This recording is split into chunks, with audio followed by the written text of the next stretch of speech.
Olá, povo de Deus! Estamos iniciando a nossa live das 20 horas em ponto. E hoje o nosso tema é Refletindo Cristo em nossas práticas comerciais. Nós vamos olhar como que podemos andar com Deus em meio às atribuições empresariais. Para iniciar, vamos ler o livro de Eclesiastes, no capítulo de número 2, o versículo de número 24. Diz: Nada há melhor para o homem do que comer, beber e fazer que a sua alma goze o bem do seu trabalho. No entanto, vi também que isto vem das mãos de Deus. Nesta passagem, o sábio Salomão está instruindo a cada um de nós que o trabalho faz parte da ambientação daqueles que andam com Deus e estão inseridos no reino de Deus. Então nós temos que ter esta percepção de que não existe separação entre o mundo secular e o mundo espiritual. Pelo contrário, quando nós falamos do reino de Deus, é um nível de grandeza que inclui todo o universo. Portanto, ele inclui também o nosso ambiente de trabalho. Note uma coisa, o ambiente de trabalho, ou o fruto do trabalho, e aqui, quando nós colocamos o trabalho, é tanto sob a ótica do trabalho daquele que é empreendedor, como o trabalho daquele que é assalariado, ou servidor público, ou autônomo, ou profissional liberal, enfim, toda forma de empreendimento que traz renda, que traz salário, que traz alguma coisa para o gozo do homem, para o benefício do indivíduo. Então esta é a amplitude do reino de Deus, inserindo dentro do reino de Deus o trabalho. E aqui, esta noite, nós vamos falar da empresa e do empreendedor. Mas no Antigo Testamento, nós temos esta passagem colocando o ambiente de trabalho debaixo dos cuidados de Deus e no âmbito do povo de Deus. Agora eu vou para a carta aos Efésios. O apóstolo Paulo, em suas cartas, ele faz dois ou três movimentos em cada uma das suas cartas. Primeiro, quando ele escreve uma carta, ele tem uma dimensão teológica, uma dimensão doutrinária. Ele mostra o posicionamento do homem diante de Deus, numa visão cosmológica muito ampla. Depois que ele faz esta apreciação teológica, doutrinária, ele passa a instruções práticas. E quando ele começa instruções práticas na carta, por exemplo, na carta aos Efésios, nós encontramos no capítulo 5, a partir do verso 22, a instrução de Paulo para a esposa. Depois ele vai mais adiante e ele entrega instruções para o marido. Depois ele chega no capítulo 6 da carta aos Efésios e ele entrega instruções aos filhos. Depois ele dá instruções aos pais. Por fim, ele chega no ambiente de trabalho e ele dá instruções aos servos, que seriam os colaboradores, os servidores públicos, os assalariados, e depois ele dá instruções aos senhores, que seriam os empreendedores, os investidores, e aí os comerciantes, os empresários e aqueles que estão em posição de liderança. Tudo bem, Lídia? Seja bem-vinda. Então nós temos aqui o mundo do empreendimento, ok?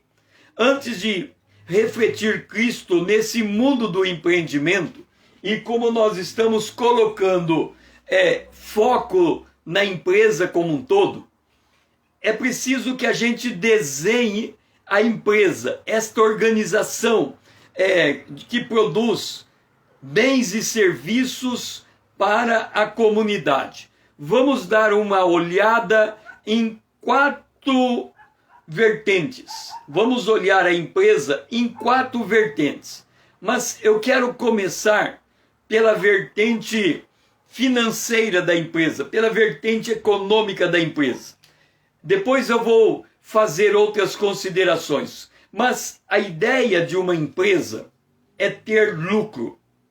Todo empreendimento constituído, ele deve ser constituído para alcançar o propósito de ter lucro. É claro que vai haver uma série de questionamentos sobre outras facetas da empresa, mas eu vou apresentar também as outras facetas da empresa.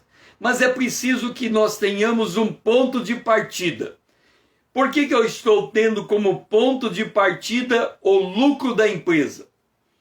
Veja bem, eu falei que o mundo, a Bíblia, quando ela considera o sistema econômico, lá na carta aos Efésios, ele dá instruções aos servos e ele dá instruções aos empreendedores.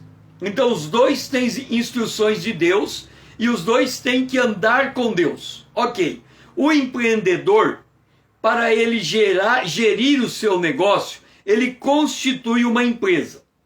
Ok, ele constitui uma empresa. E essa empresa tem que gerar lucro.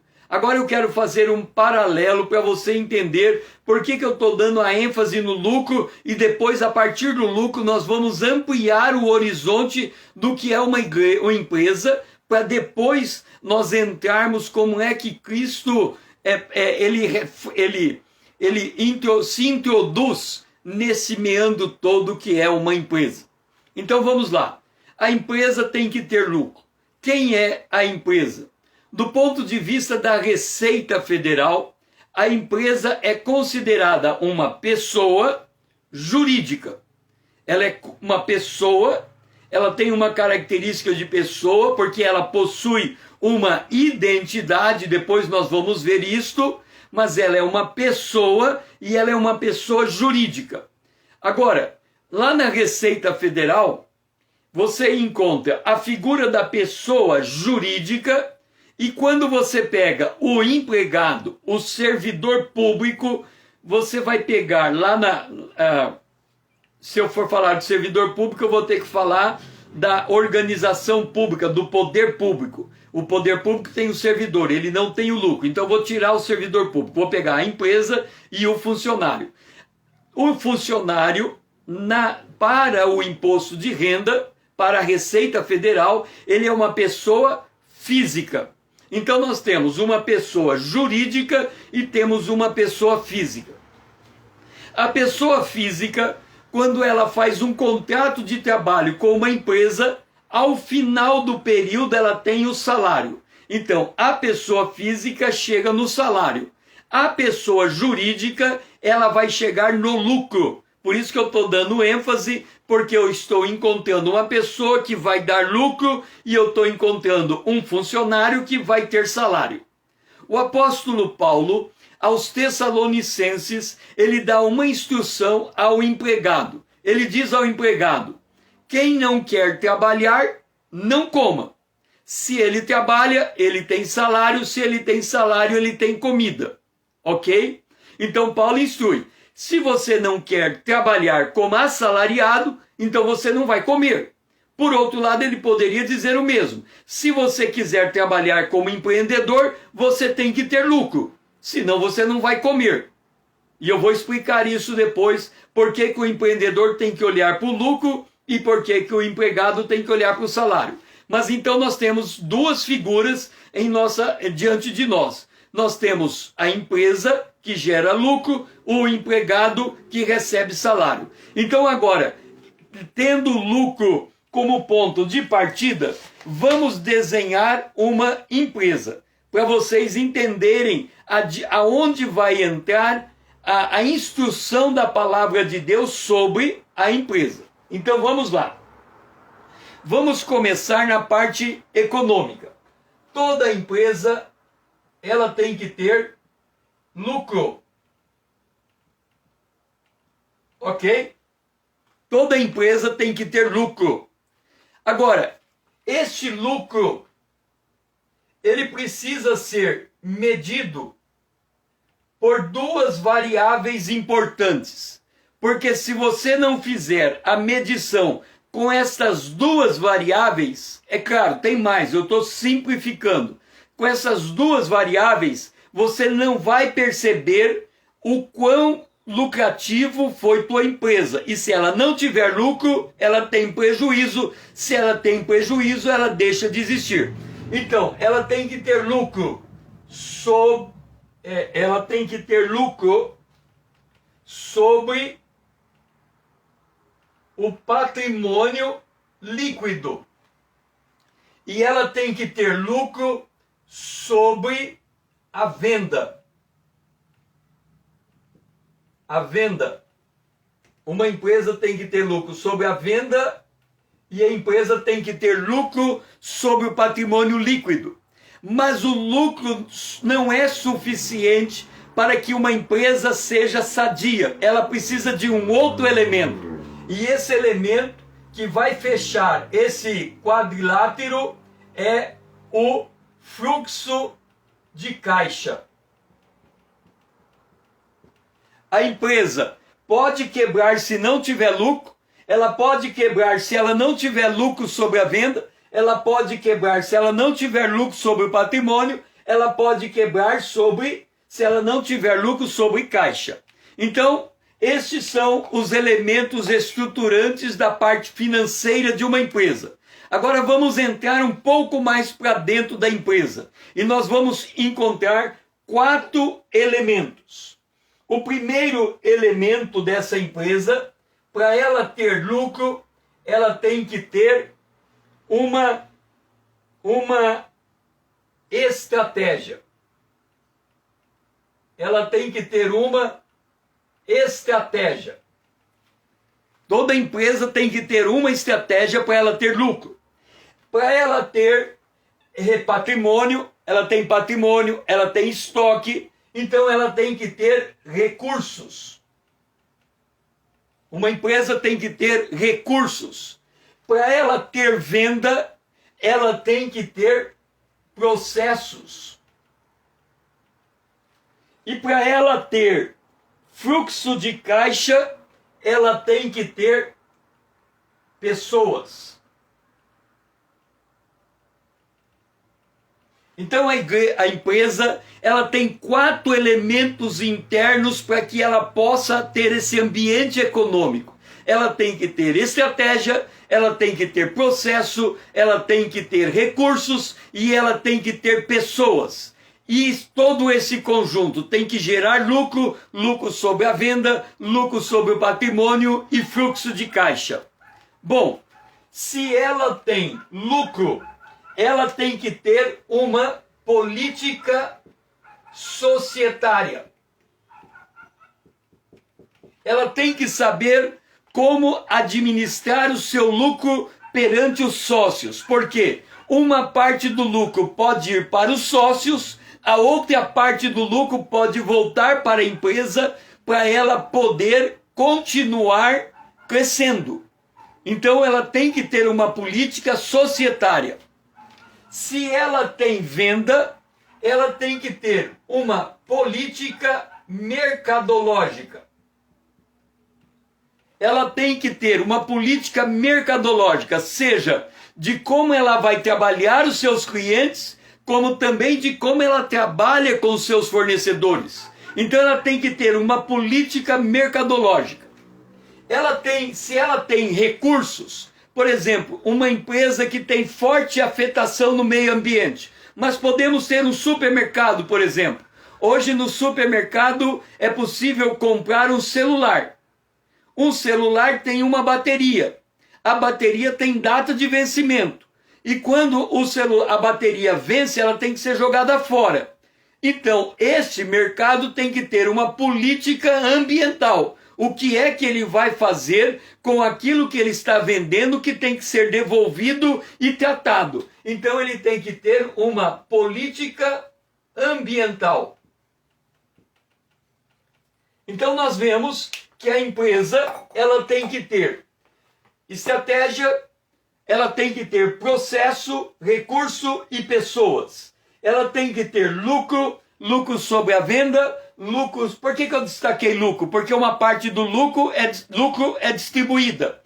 Ela tem que ver se o lucro está adequado ao seu volume de venda, ela tem que ver se o seu lucro está adequado ao seu patrimônio líquido, ela tem que ver se ela tem fluxo de caixa para sustentar o seu negócio. Então, ela tem que ter, se ela tem pessoas e fluxo de... se ela é uma pessoa física, se ela é uma pessoa jurídica, ela tem que ter uma identidade organizacional. Então ela tem que ter um negócio, ela tem que ter um negócio,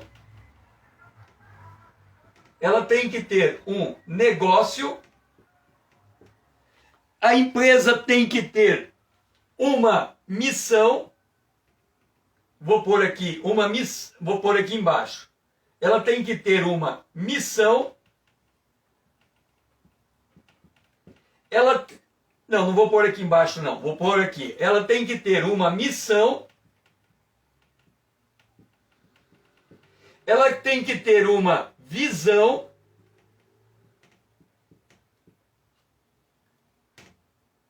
vou trocar aqui, ela tem que ter uma visão, vou pôr a visão aqui em cima, ela tem que ter uma visão,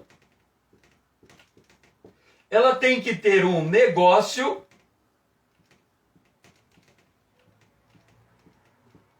e ela tem que ter valores.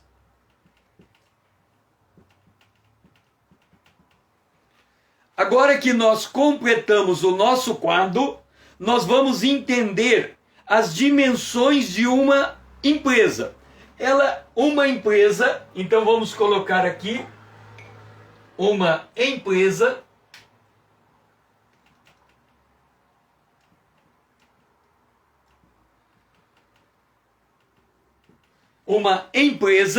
que é uma pessoa jurídica, e quando nós falamos de pessoa jurídica, nós estamos dizendo que ela tem uma alma. Lembra quando os homens foram fazer a Torre de Babel? E só que lá eles estavam todos unidos em direção a um propósito, para construir algo contrário à vontade de Deus. Deus foi lá e disse: deixe-me ver o que os homens estão fazendo. Ele chegou lá e viu: os homens estão construindo uma torre para tocar o céu. O objetivo da torre é manter toda a comunidade reunida no mesmo lugar. A ordem de Deus era o contrário, que todos os povos deviam se espalhar sobre a face da terra em forma de povos, raças, tribos e nações. Então aquele empreendimento estava contrário ao propósito de Deus. Quando o empreendimento é contrário ao propósito de Deus, ele acaba se dissipando, ele não perdura no tempo. Resultado, Deus foi lá, confundiu a comunicação, misturou as línguas e aquele empreendimento ruiu. Antes de voltar a esse ponto, note o seguinte: antes de Deus tomar a decisão de interferir naquele negócio humano, ele disse: nós vamos interferir nesse negócio humano porque eles estão unidos em um propósito, e quando eles se unem em um propósito, não há limite para aquilo que eles têm de fazer. Existem estudos estudando com objeto de estudo empresas que têm 100 anos ou mais de 100 anos, e eles chegaram à conclusão que as empresas que têm longa vida é porque elas têm ética nos negócios, é porque elas têm uma alma, elas têm um propósito definido. Isso é identidade organizacional. Uma pessoa tem que ter identidade organizacional. Então a empresa tem visão, ela tem que ter a missão, ela tem que ter saber qual é o seu negócio e ela tem que ter os seus valores. Uma vez definido a sua identidade organizacional, ela tem que ter uma política societária, ela tem que ter uma política ambiental, ela tem que ter uma política mercadológica e ela tem que ter uma política, faltou colocar aqui, ela tem que ter uma política organizacional. E ela tem que ter, aqui o que estava aqui, o fluxo de caixa, né? A política organizacional. A política é o caixa e a política é o contra. Deixe-me ver aqui, eu perdi a ordem. Ela tem que ter o fluxo de caixa, é isso aqui. Ela tem que ter o fluxo de caixa, ela tem que ter o fluxo de caixa, a política organizacional, ela tem que ter valor, ela tem que ter pessoas, fluxo de caixa, política organizacional e ela tem que ter valores. Valores. Ok? Então, se ela tem política organizacional, ela tem que ter um ambiente econômico para dar sustentabilidade à empresa. Então, ela tem que ter lucro sobre a venda, sobre o patrimônio, fluxo de caixa. E no interior, no coração da empresa, estão as estratégias, os recursos, os processos e as pessoas. Então, do ponto de vista econômico e financeiro, a meta essencial para uma empresa permanecer no mercado é ser lucrativa. Qualquer que seja o ramo de atuação de uma empresa, esta meta, a meta de ter lucro, ela é alcançada pela interação de estratégias, processos, recursos e pessoas.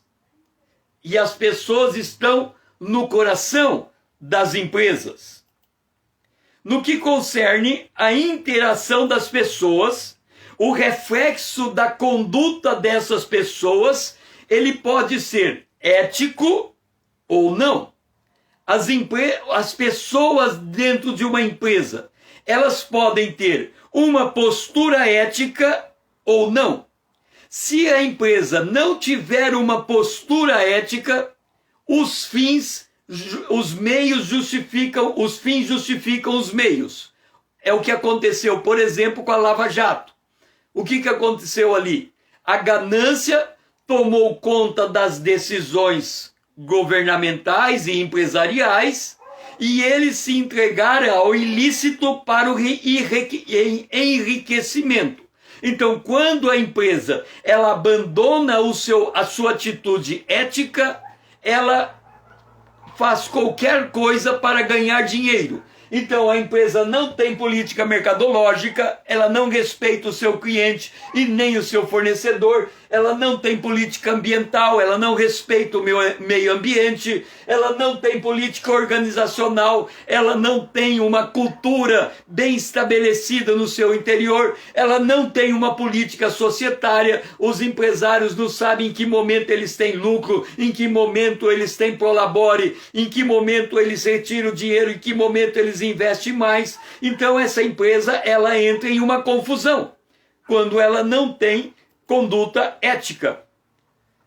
Aristóteles, ele diz que toda ação humana visa alcançar dado bem. Portanto, em última instância, tudo que o homem faz é uma busca por sua felicidade ou por sua realização pessoal. O empregado que entra dentro de uma empresa, ele quer se encaixar na identidade daquela empresa, nos seus valores, na sua visão, na sua missão e no seu negócio, e ele quer trabalhar de forma propositiva naquela direção. Ele quer ter uma realização pessoal de acordo com suas competências, de acordo com suas habilidades, de acordo com o seu conhecimento no lugar da sua atuação. Da mesma maneira, o empreendedor, através do lucro e através da realização do seu negócio, ele também busca esta felicidade através do seu negócio. Então, a empresa, ela é uma pessoa jurídica porque ela tem uma identidade, mas cada pessoa dentro da empresa tem o seu próprio nível de interesse.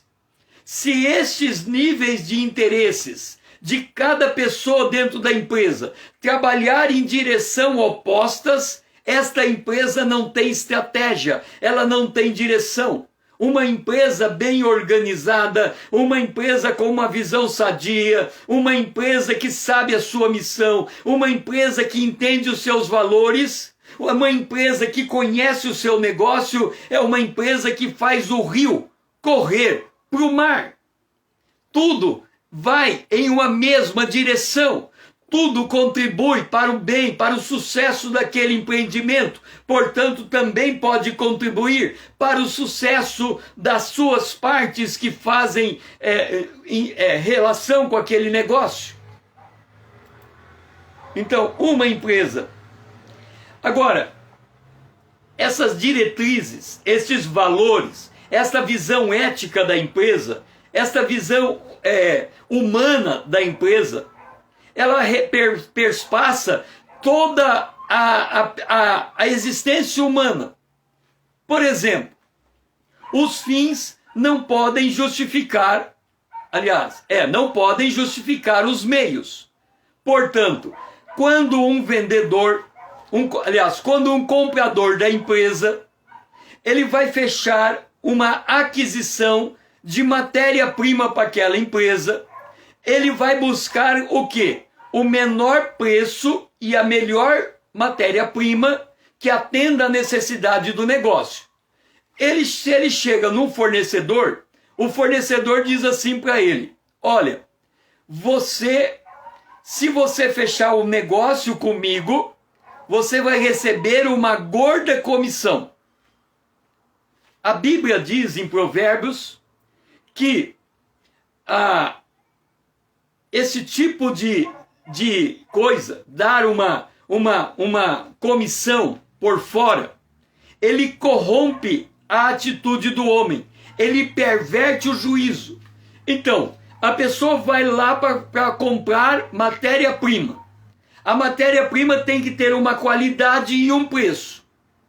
Mas ele chega lá, a pessoa oferece dinheiro para ele, uma comissão, para ele comprar de qualquer jeito. Ele não vai mais nem ver a qualidade, ele não mais vai ver o valor da mercadoria, da matéria-prima. A única coisa que ele vai ver é a comissão que ele vai ganhar. Agora, se cada um dentro da empresa deixa de agir eticamente, qual é o resultado dessa empresa?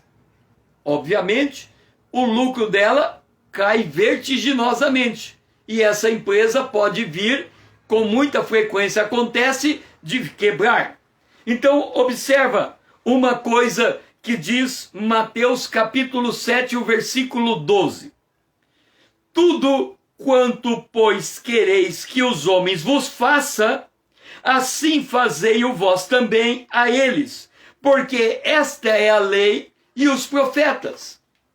Entenda, se existe pessoas numa empresa, o objetivo da empresa é lucro, não podemos perder isso de vista, mas existe pessoas dentro da empresa, então tem que existir um comportamento ético dentro da empresa. Esse comportamento ético está baseado nessa regra de ouro, e essa regra de ouro, ela diz: não faça com o outro aquilo que você não quer que faça com você. Aqui nós temos o primeiro critério para o empreendedor e para o funcionário dessa empresa. Se cada um tiver a consciência de que ele tem que fazer o melhor pelo outro, porque ele quer que o outro faça melhor por ele. Então esta empresa, ela começa a ter valores consistentes que vão dar sustentabilidade à sua identidade organizacional, à sua missão, à sua visão, o seu negócio. E esta empresa, ela começa a trabalhar sob a lógica da lei divina ou dos princípios bíblicos. Por quê? Por que eu tenho que ter, eu tenho que me conduzir por princípios bíblicos? Deixe-me dizer uma coisa. Imagine você, a Bíblia diz, e isso serve para qualquer esfera da vida humana.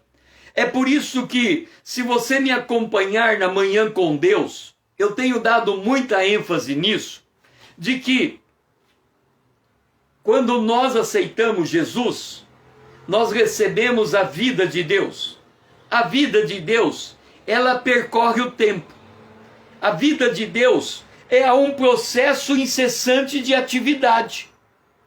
Então você não pode viver com Deus, andar com Deus e ficar no seu ponto de conforto.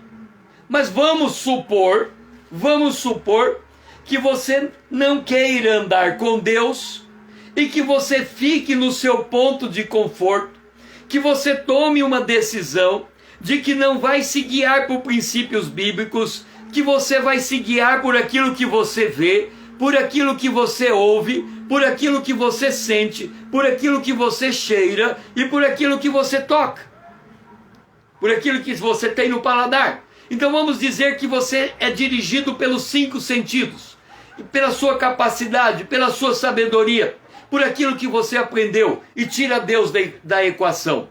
Observe o que vai acontecer. A Bíblia diz que o mundo, o planeta Terra, o mundo, ele jaz no maligno. No maligno. O que significa o mundo no maligno? Significa que o mundo está em trevas. Jesus, quando ele veio, ele se apresentou como a luz do mundo. Nele estava a vida, e a vida era a luz do mundo. Então, a Bíblia diz, lâmpada para os meus pés é a tua palavra. Então, mas eu estou trabalhando numa empresa. Esta empresa, ela está na abrangência deste mundo, e esse mundo jaz no maligno. Ok, vamos considerar que isso aqui não é mais um mundo, mas ele é uma empresa. Ok? A empresa continua em trevas. O livro de Provérbios diz que o ímpio, ele tropeça numa pedra e ele não sabe em que pedra ele tropeçou. Ora, se ele tropeça numa pedra é porque ele está andando. Então vamos pegar esta empresa e vamos abrir um caminho dentro dela. Um caminho. Este caminho que nós estamos abrindo dentro da empresa são as atividades estratégicas, processos, recursos e pessoas. Quando você vai construir um caminho, vamos imaginar o seguinte: você está, eu vou falar de dimensão que eu conheço. Você está em Dourados e você quer ir para São Paulo. Você tem que andar 1000 quilômetros. Então, este caminho aqui, este caminho que você abriu para a empresa trilhar, se ele fosse um caminho como uma viagem terrestre, e se ele saísse de Dourados e fosse até São Paulo, ele teria que percorrer 1000 quilômetros, ok? 1000 quilômetros. Mas se nós olharmos sob outra ótica, uma empresa é registrada hoje e ela tem que perdurar no tempo. Ou seja, uma empresa tem que existir por 100 anos. Olha o Grupo Votorantim. O Grupo Votorantim, por exemplo, ele teve a primeira geração, depois veio a segunda geração, a terceira, eu creio que ele está na 4ª ou na 5ª geração. Então o grupo foi passando de pai para filho, chegando até a quarta e quinta geração. Agora, quando você está caminhando no mundo natural, quando você está caminhando no mundo natural, você tem momentos de luz e momentos de trevas. Luz e trevas. É normal. Você está andando durante o dia, a partir das 6 horas da tarde começa a escurecer, aí você anda durante a noite, a partir das 4 da manhã começa de novo a clarear e você anda de novo diante da luz. Se você tem uma lanterna, à noite você enxerga o teu caminho. Mas vamos considerar que você não tem nenhum instrumento com você. Isso significa que você vai ter que andar quando tem luz e vai ter que parar quando tem trevas. Porque se você andar nas trevas, você vai se perder, ok? Agora entenda uma coisa. Quando eu tomo uma decisão na empresa, eu estou tomando uma decisão por algo que vai acontecer lá no futuro. E eu estou aqui no presente. A decisão que eu estou tomando hoje, vamos considerar o ano, o exercício financeiro, o exercício contábil. Ele começa em 1º de janeiro e termina em 31 de dezembro. Eu estou dando meu passe em 1º de janeiro, mas eu não sei o que vai acontecer em 31 de dezembro. O que significa? No meio do caminho eu vou encontrar trevas. E quando eu estou em trevas, eu fico perdido. Eu não sei para onde andar. Aí vem a importância do princípio bíblico. Porque para Deus não existe trevas. O salmista Davi, no Salmo de número 139, observa bem, o Salmo de número 139, deixe-me ver aqui, Salmo de número 139, olha o que Davi diz. Se subo aos céus, lá está também. Aí ele vai para o oposto. Se eu digo, as trevas com efeito me encobrirão, a luz ao redor de mim se fará noite, até as próprias trevas não te serão escuras. E as trevas e a luz são a mesma coisa. Seja bem-vinda, Marion. Olha só o que a palavra de Deus está dizendo. Quando eu estou andando, eu posso andar na luz durante o dia, ou vai chegar a noite que tem trevas e eu tenho que parar. Eu não posso mais andar à noite, porque está tudo em trevas.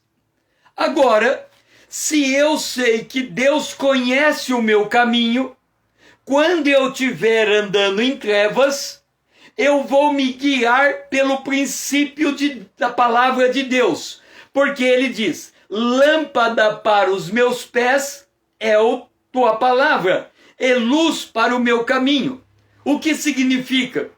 Significa que eu estou trabalhando numa empresa, seja como empreendedor ou como funcionário, e eu estou numa situação altamente conflituosa. A pandemia, por exemplo, ela veio e atrapalhou tudo, tirou tudo fora de ordens. Empresas estão fechando, empresas têm que reinventar os seus negócios. Então chega numa situação em que está todo mundo perdido. Qual é a orientação da palavra de Deus? Isaías diz, quando você estiver em trevas e você não tiver luz alguma, confie no Senhor e firme-se no teu Deus. O que significa isso? Significa que quando está tudo perdido, quando eu não sei o que fazer, eu tenho que dizer, Deus, qual é o princípio que vai me conduzir através desse túnel de trevas para que lá adiante eu consiga encontrar a luz? Aí você naquele ambiente de trevas, que está todo mundo feito barata tonda em volta de você, você consegue andar com tranquilidade, porque você sabe qual é o caminho, porque você sabe qual é o princípio, porque você sabe que se você se deixar guiar pelo princípio da palavra de Deus, ele vai te levar a bom termo. A Bíblia diz assim: há caminho que parece direito ao homem, o fim dele é morte. Como é que eu sei que eu estou num caminho cujo fim é morte? Se eu entender a palavra de Deus e discernir o caminho que eu estou andando. Porque largo é o caminho que conduz à perdição, estreito é o caminho que conduz à vida. Isso vale para as questões espirituais, isso também vale para os negócios. Se a pessoa não tem uma identidade empresarial bem compreendida, ela vai se meter em negócio que não lhe pertence. Ela vai querer abraçar o mundo com as mãos e ela não consegue segurar e ela acaba perdendo. Por quê? Porque ela se meteu em coisas que estavam fora do seu campo de visão. Então, quando nós estamos considerando uma empresa, uma organização, sob todas as suas dimensões, nós temos que enxergar essa empresa, não só do ponto de vista físico, do ponto de vista da ideia, do conhecimento, mas também do ponto de vista espiritual, das engrenagens espirituais que estão envolvidas. E quando eu digo engrenagens espirituais, eu não estou dizendo de seres invisíveis que possam estar atuando contra a empresa. Não, eu estou dizendo os princípios eternos da palavra de Deus, os princípios bíblicos, os princípios normativos, os princípios orientadores. E quando eu entendo isso, eu vou administrar o meu negócio sendo regulado por uma escala de valores que vai me dar a devida orientação em um ambiente que pode estar altamente conflituoso. E quais são estes princípios que nós temos que aprender a colocar nas práticas empresariais? Hoje é um clamor nacional isso. Nós temos que colocar como princípio normativo nos nossos empreendimentos.